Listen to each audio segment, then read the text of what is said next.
Is a beer keg bulletproof?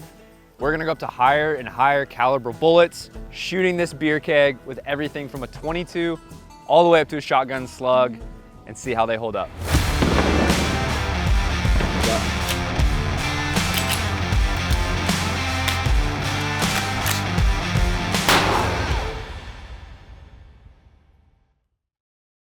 So this keg is currently full. I'm really interested to see what happens. I think it's gonna stop the 22, the 9mm, and the 45. I'm curious to see if the slug will go all the way through, especially since it has beer in it. So let's do this. All right, we're starting off big with the shotgun slug while it's still pressurized and intact. Let's see what happens. Shaking it up. Why? Hopefully it'll shoot out faster if it's more pressurized. Take a big Dr. Pepper can.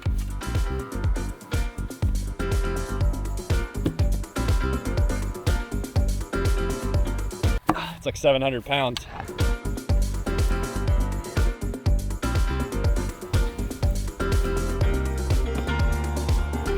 All right, we have a 1/2 inch of ballistic polycarbonate here that we rigged up with our little window right here. This is the first time I've shot through it with a 12 gauge shotgun with a slug, and this thing kicks a lot, so I'm gonna like try to hold it and not damage the barrel or the window, but we'll see.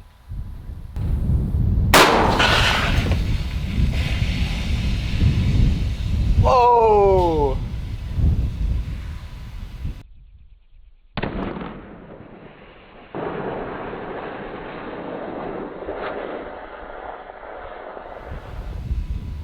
It's still going. You can smell it. Whoa. That was our entry right there. And I can hear stuff clanking around in there.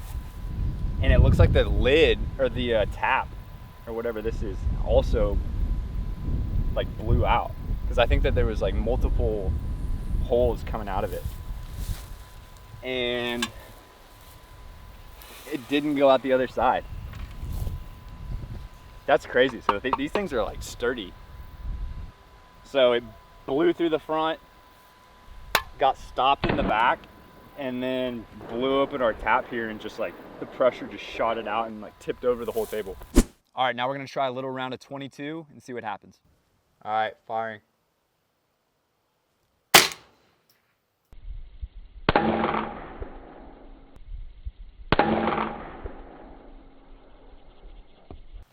I thought I saw some bubbles. Yeah, there are some bubbles here. So I'd be interested to see what the slow-mo looks like, but it looks cracked and there's bubbles coming through. So I think it's in there. So that's pretty surprising. All right, we have a 9mm PSA AR. Let's see how it does.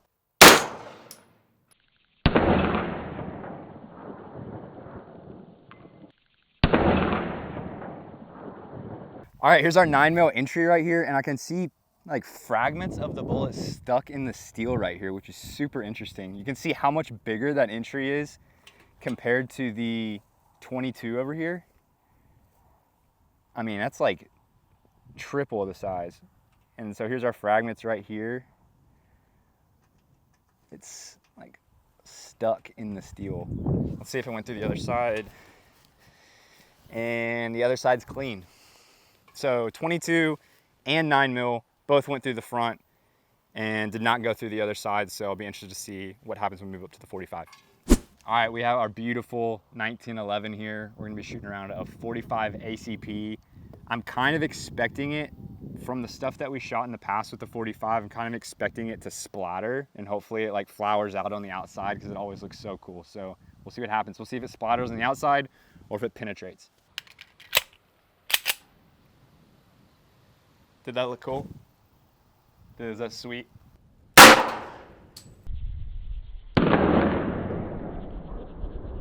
It did not penetrate at all. It's just such a fat bullet. It just bounced right off the front, bounced out, and I bet I could find it over here. But I bet that slow-mo that y'all are watching right now is sweet.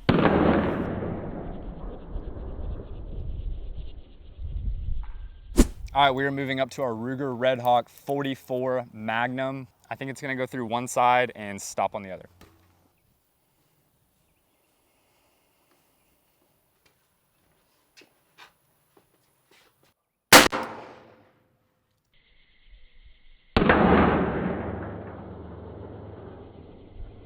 All right, 44, we hit right here, and because it was curved, you can see that it hit here, and then it like scraped to the side, tore the steel, and then went inside, and then did not go through the other side. So that's about what we thought would happen. So there's that round of 44 Magnums inside of our keg. So far everything has entered and not gone through the other side except for the 45, which just bounced off. So now the round of 5.56, green tip is coming up.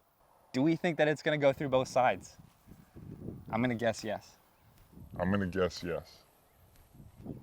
Let's try it. So we're gonna be shooting this custom Yee AR, and I think it's gonna go through both sides, even though there's not any beer left in it. Well, because if there was beer, then that would stop it more. Yeah, so I'm gonna say because there's no beer in it, we get a clean pass through both sides. Let's see.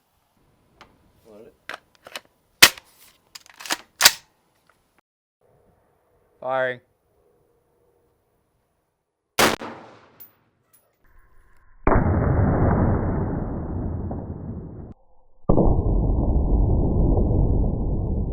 Yeah, so here's our 5.56, and then so that was like a perfect clean circle.